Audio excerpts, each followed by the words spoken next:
பிஸ்மில்லாஹிர் ரஹ்மானிர் ரஹீம். கண்ணியத்துக்குரிய தாய்மார்களே, சகோதரிகளே, இன்று நாம் புறம் கோள் சொல்லுதல் என்ற தலைப்பை பார்க்க இருக்கிறோம்.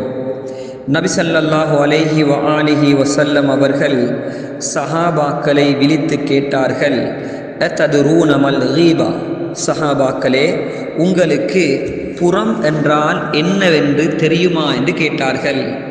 சஹாபாக்களிடம் ஒரு நல்லொரு தன்மை இருந்தது. அவர்களுக்கு பதில் தெரிந்தாலும் அல்லாஹுவும் அல்லாஹுடைய தூதரும் நன்கறிந்தவர்கள் என்று கூறுவார்கள். அல்லாஹு ரசூலுஹு அலம் என்று கூறுவார்கள். ஏன் அவ்வாறு கூறுவார்கள் என்றால், அவர்கள் தெரிந்திருந்தாலும் சொல்லாமல் இருந்தால் ஸல்லல்லாஹு அலைஹி வஆலிஹி வஸல்லம் அவர்கள் அதனை தெளிவாக அவர்களுக்கு கூறுவார்கள். அதன் மூலம் இன்னும் சில அறிவுகளை அடைந்து கொள்ளலாம் என்பதற்காக வேண்டி அந்த சஹாபாக்கள் இந்த வார்த்தையை தான் அதிகமான இடங்களில் கூறினார்கள். அந்த வார்த்தைகளை ஹதீஸ் நூட்களில் ஏராளமாக நமக்கு கண்டுகொள்ளலாம். அந்த அடிப்படையில் சஹாபாக்கள் இந்த பதிலை கொடுத்தார்கள்.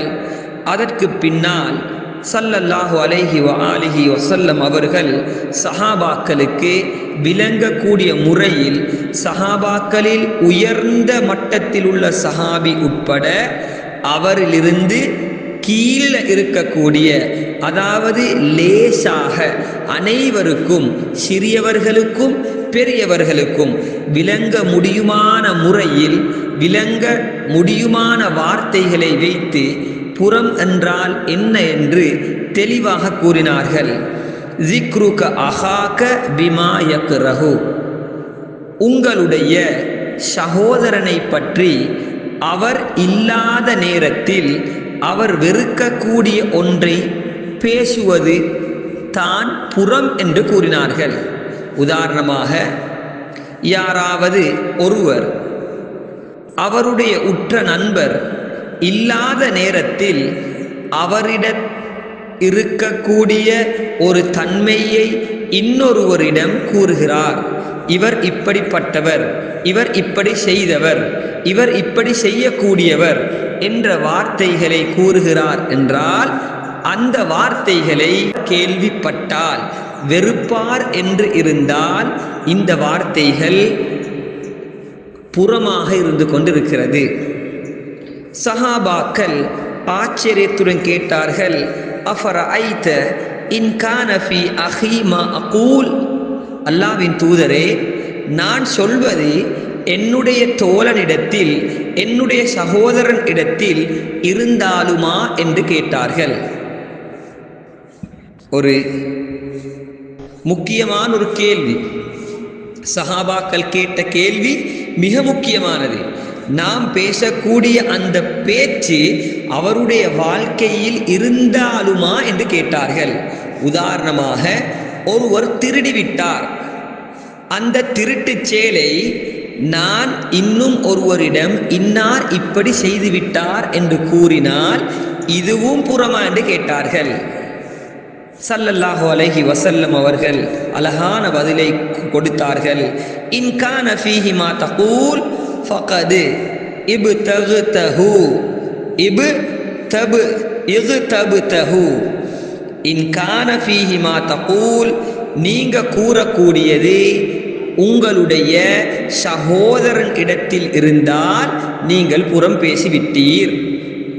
அதாவது, நீங்க நினைக்கலாம், நாங்கள் அவர் செஞ்சதை தானே சென்னோம், என்ன நாங்கள் மேலதிகமாக சென்னோமா, அவர்கிட்ட உள்ளதை தானே பேசினோம் என்று நீங்கள் நினைத்தாலும் அது புறம்.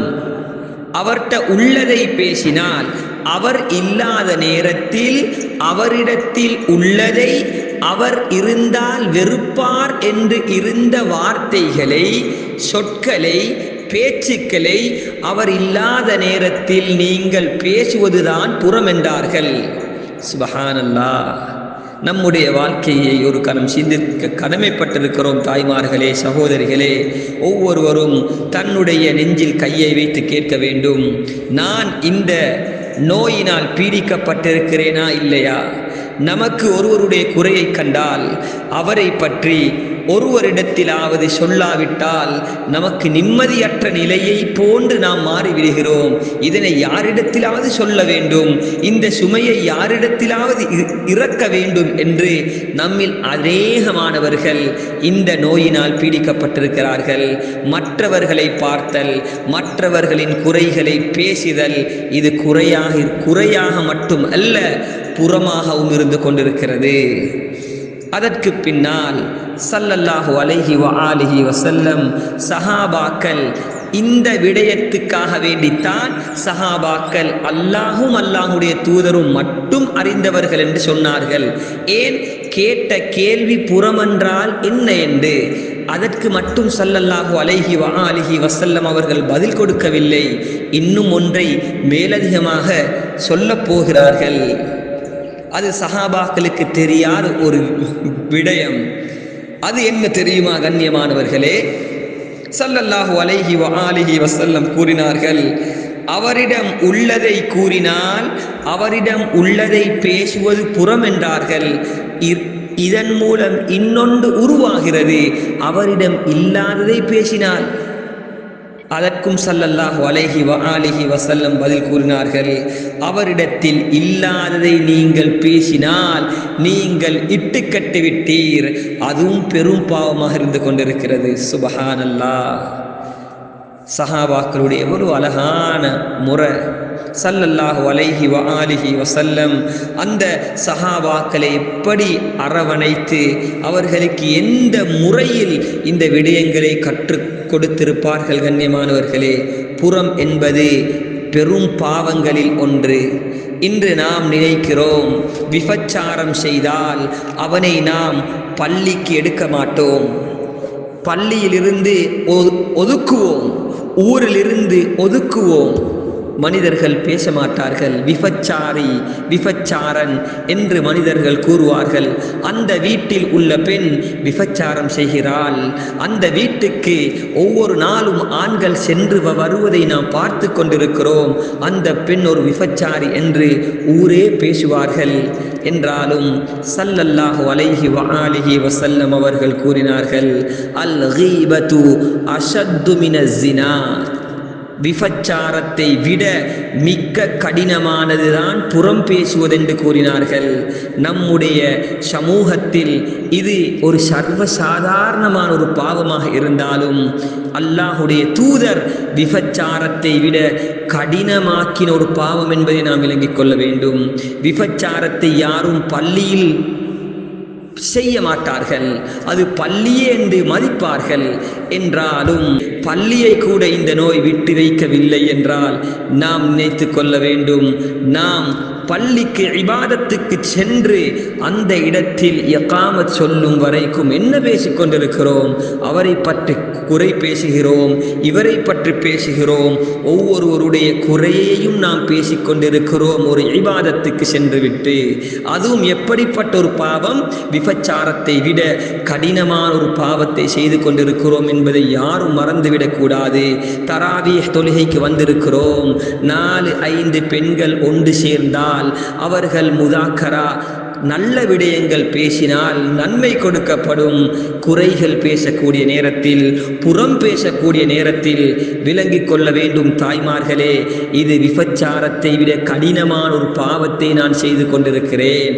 அல்லாஹு தஆலா வான்மறையில் இவ்வாறு கூறுகிறான், வலா தஜஸ்ஸஸு வலா யக்தப் பஅதுகும் பஅதா.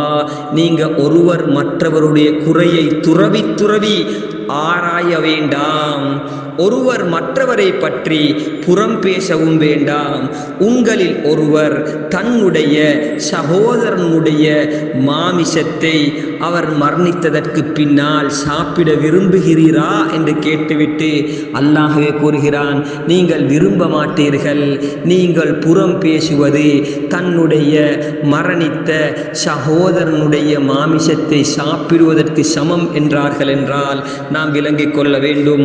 இது எவ்வளவு பெரிய பாவம் என்பதை. எனவே அல்லாஹு தஆலா இந்த ரமலானை அடைந்திருக்கக்கூடிய நாம் இந்த பாவத்தை விட்டும் நாம் அனைவருக்கும் அல்லாஹு தஆலா பாதுகாப்பையும் அளிப்பானாக. இந்த பாவத்தை நாம் அறிந்தோ அறியாமலோ செய்திருந்தால் அல்லாஹு தஆலா நம் அனைவரையும் இந்த பாவத்தை விட்டும் மன்னித்து இனிமேல் செய்யாமல் இருக்கக்கூடிய சீதேவித்தனமான ஆண்களாக பெண்களாக நம் அனைவரையும் ஆக்குவானாக. வ ஆகிரு தஅவானா அனில் ஹம்துலில்லாஹி ரப்பில் ஆலமீன்.